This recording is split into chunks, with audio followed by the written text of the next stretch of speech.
নমস্কার বন্ধুরা, কেমন আছেন সবাই? সবাইকে স্বাগত জানিয়ে শ্রেয়ের রান্নাঘরের নতুন ভিডিও শুরু করছি। আপনারা হয়তো অনেকেই এই ফলটিকে চেনেন, অনেকেই হয়তো আবার চেনেন না। এই ফলটিকে বলে নোর ফল। এই ফলটি খেতে ভীষণই সুন্দর হয়, তবে এই ফলটি একটু টক। এই সময়তেই এই ফলটি পাওয়া যায়, তবে আমাদের কাছে এই ফলটি দুবার পাওয়া যায় বছরে। আজকে আমি এই ফলটি পেড়ে এই ফলের আচার বানাবো। প্রথমে বেশ কিছুটা নোর ফল পেড়ে নিয়েছি, তারপর সেটি ভালো করে জলে ধুয়ে রোদে শুকিয়ে নিয়েছি। এই সারাদিন রোদে ছিল, প্রায় 3-4 ঘন্টা মতো। তারপর নিচ্ছি আচার বানানোর জন্য। এখানে আমি একটি আচার বানানোর জন্য একটি মশলা করে নেব। 2টি গোটা শুকনো লঙ্কা রেখেছি, আর দিচ্ছি ধনে আর জিরে। মশলাটি খুব ভালো করে ভেজে নেব, আর লঙ্কাটি এইরকম গোটাই রেখে দেব। এই আচারের মধ্যে আর অন্য কোনো মশলা দেওয়ার প্রয়োজন নেই, এই দুটো লঙ্কা আর জিরে ধনে দিলেই হবে। মশলাগুলি খুব ভালো করে ভেজে নিয়েছি, এবার শিলের মধ্যে গুঁড়ো করে নেব। শুকনো লঙ্কা দুটি গোটাই রেখে দেব, আর এই মশলাটি গুঁড়ো করে নেব, একদম মিহি পেস্ট করে নেব। এখানে আমি আচার বানানোর জন্য প্রায় 700 গ্রাম মতো চিনি ব্যবহার করেছি। আমি আগেই বলেছি এই ফলটি খুব টক হয়, সেই জন্য আমি এখানে 700 গ্রাম চিনি ব্যবহার করেছি।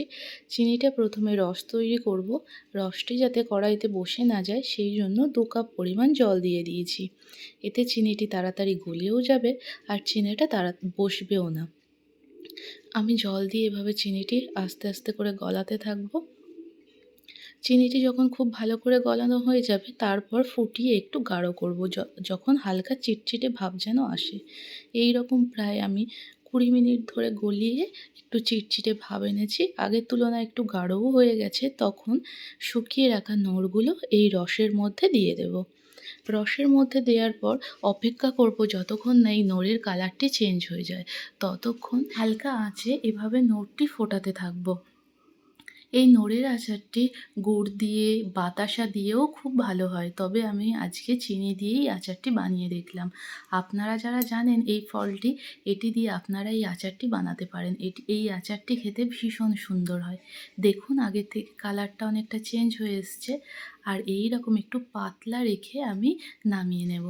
আর যে মশলাটা করে রেখেছিলাম সেই মশলাটি আমি এখানে দিয়ে দেব।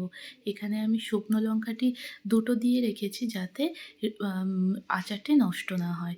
আর তারপর ওই গুঁড়ো মশলাটি দিয়ে দেব, দিয়ে আমি আচারটি নামিয়ে নেব।